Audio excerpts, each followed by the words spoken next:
નમસ્કાર મિત્રો, મારી યુટ્યુબ ચેનલમાં તમારું હાર્દિક સ્વાગત છે। આજે આપણે વાત કરવાના છીએ મહાભારતના યોદ્ધાઓ મૃત્યુ પછી ફરીથી થયા હતા જીવિત। મહાભારતના યુદ્ધમાં મરી ગયેલા બધા વીર એક રાત માટે પુનર્જીવિત થયા હતા। જોઈએ આ ઘટના। આ વાત તો બધા જાણે છે કે મહાભારતના યુદ્ધમાં પાંડવોએ ભીષ્મ, દ્રોણાચાર્ય, દુર્યોધન, કર્ણ જેવા યોદ્ધાઓનો વધ કરી દીધો હતો, પરંતુ આ વાત ખૂબ ઓછા લોકો જાણે છે કે મહાભારતના યુદ્ધમાં મરી ગયેલા બધા વીર એ એક રાત માટે પુનર્જીવિત થયા હતા। આ વાત વાંચવામાં થોડી નવાઈ જરૂર લાગશે, પરંતુ આ ઘટનાનું પૂરું વર્ણન એ મહર્ષિ વેદવ્યાસ દ્વારા રચિત એ મહાભારત ગ્રંથના આશ્રમવાસી પર્વમાં મળે છે। આ ઘટના સંક્ષેપમાં આ મુજબ છે કે જ્યારે ધૃતરાષ્ટ્ર, ગાંધારી તથા કુંતી વાનપ્રસ્થ આશ્રમમાં રહી રહ્યા હતા ત્યારે યુધિષ્ઠિર પોતાના પરિવારની સાથે તેમને મળવા ગયા। ત્યારે જ ત્યાં મહર્ષિ વેદવ્યાસ પણ આવ્યા। તેમણે જ પોતાના તપની બળ પર એક રાત માટે યુદ્ધમાં મૃત્યુ પામેલા યોદ્ધાઓને ફરીથી જીવિત કર્યા હતા। આ સંપૂર્ણ ઘટનાનું વર્ણન કંઈક આ મુજબ છે। 15 વર્ષ સુધી યુધિષ્ઠિરની સાથે રહ્યા ધૃતરાષ્ટ્ર। મહાભારત યુદ્ધના પછી યુધિષ્ઠિર હસ્તિનાપુરના રાજા બન્યા તથા ધર્મપૂર્વક શાસન કરવા લાગ્યા। યુધિષ્ઠિર દરરોજ ધૃતરાષ્ટ્ર તથા ગાંધારીનો આશીર્વાદ લીધા પછી જ એ કામની શરૂઆત કરતા હતા। આ રીતે અર્જુન, નકુલ, સહદેવ, દ્રૌપદી વગેરે પણ કાયમ ધૃતરાષ્ટ્ર તથા ગાંધારીની સેવામાં લાગેલા રહેતા હતા, પરંતુ ભીમના મનમાં ધૃતરાષ્ટ્રના પ્રત્યે કાયમ દ્વેષભાવ જ રહેતો। ભીમ ધૃતરાષ્ટ્રની સામે ક્યારેય એવી વાતો પણ કહી દેતો જે કહેવા યોગ્ય ન હોય। આ રીતે ધૃતરાષ્ટ્ર તથા ગાંધારીને પાંડવોની સાથે રહેતા રહેતા 15 વર્ષ પસાર થઈ ગયા। એક દિવસ ભીમે ધૃતરાષ્ટ્ર તથા ગાંધારીની સામે અમુક એવી વાતો કીધી હતી જેને સાંભળીને તેમને ખૂબ જ દુઃખ થયું।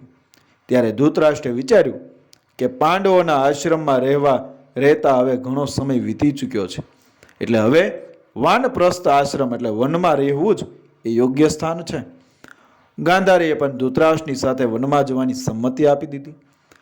ધૃતરાષ્ટ્ર તથા ગાંધારીની સાથે વિદુર તથા સંજયે પણ એ વનમાં જવાનો નિર્ણય લીધો।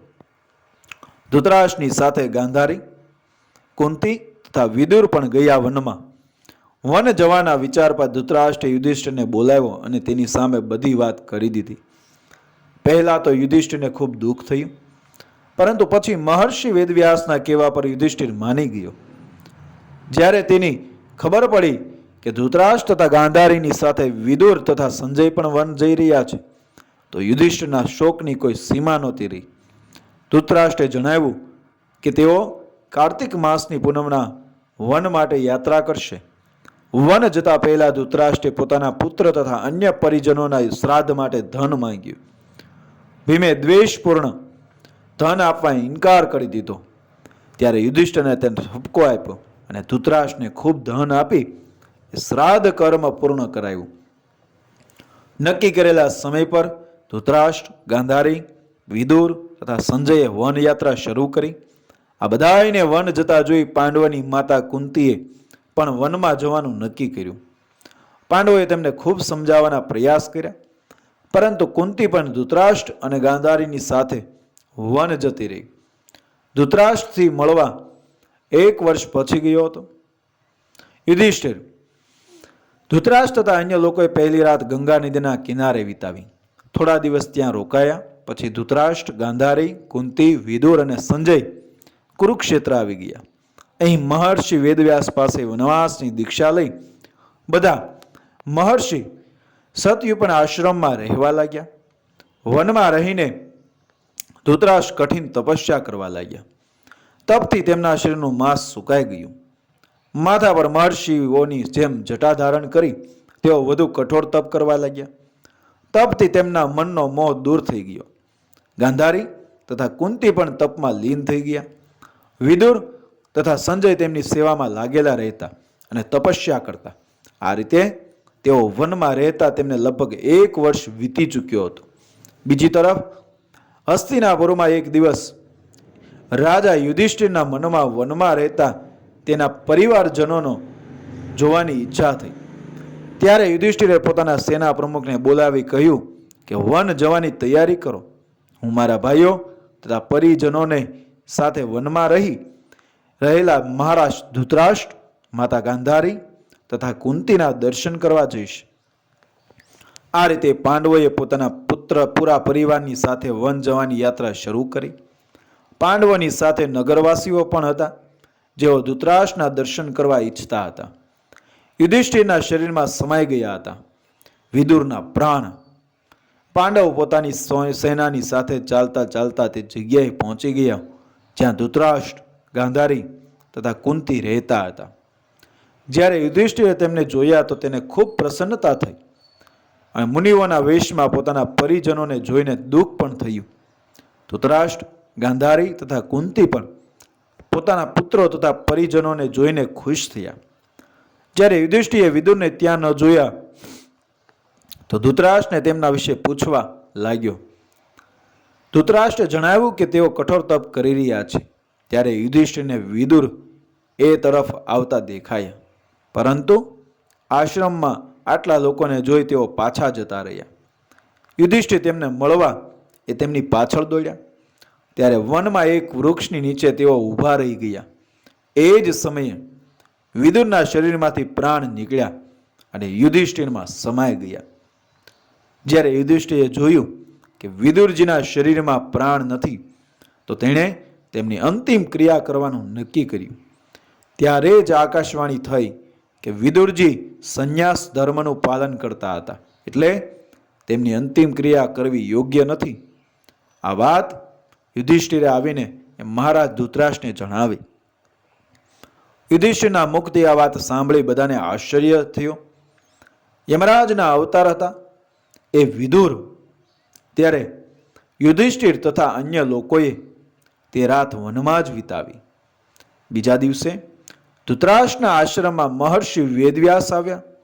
જ્યારે તેમને ખબર પડી કે વિદુરજીએ શરીર ત્યાગી દીધું છે તો તેમણે જણાવ્યું કે વિદુરજી ધર્મરાજ એટલે કે યમરાજના અવતાર હતા અને યુધિષ્ઠિર પણ એ ધર્મરાજનો જ અંશ છે. એટલે વિદુરજીના પ્રાણ એ યુધિષ્ઠિરના શરીરમાં સમાઈ ગયા.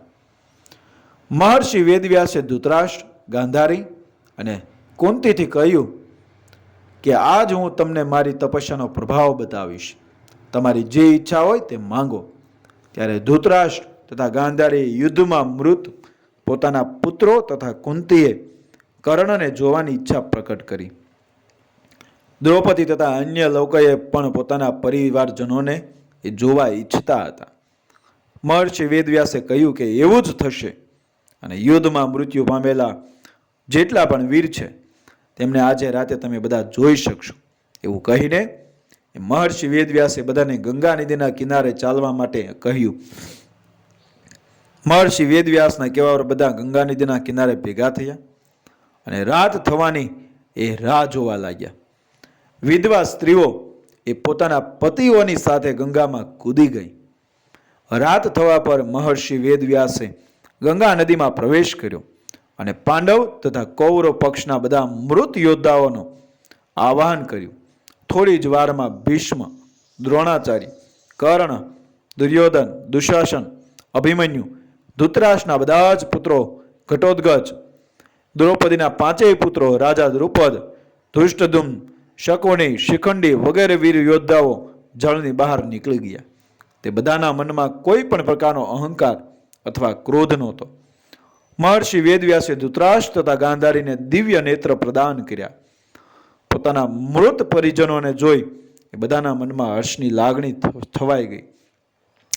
આખી રાત પોતાના મૃત પરિજનો સાથે વિતાવી. બધાના મનને સંતોષ થયો.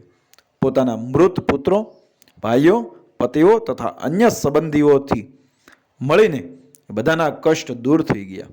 ત્યારે મહર્ષિ વેદવ્યાસે ત્યાં ઉપસ્થિત વિધવા સ્ત્રીઓથી કહ્યું કે જે પણ પોતાના પતિની સાથે જવા ઈચ્છે છે તેઓ ગંગામાં ડૂબકી લગાવે. અને મહર્ષિ વેદવ્યાસના કહેવા પર પોતાના એ પતિથી પ્રેમ કરવાવાળી મહિલાઓએ ગંગામાં ડૂબકી લગાવી અને શરીર છોડી એ પતિલોકમાં ચાલી ગઈ. આ રીતે અદ્ભુત રાત પૂરી થઈ. મિત્રો, વિડીયો પસંદ આવ્યો મારી ચેનલ સબસ્ક્રાઈબ કરો, ફોલો કરો, શેર કરો.